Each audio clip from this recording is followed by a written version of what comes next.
கக்கூஸ் கழுவுது கூட ஊழல் செய்த ஒரே அரசாங்கம் திமுக அரசாங்கம். கேடு கட்ட அரசாங்கம். கேவலமா இல்ல?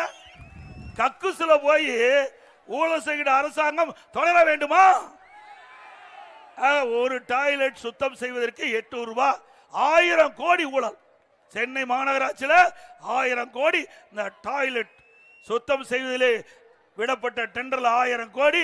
இது பத்திரிகையில வந்திருக்குது. நாம சொன்னா கூட ஒத்துக்க மாட்டாங்க.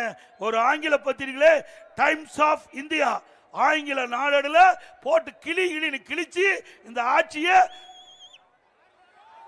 அசிங்கப்படுத்தி இருக்கிறான்.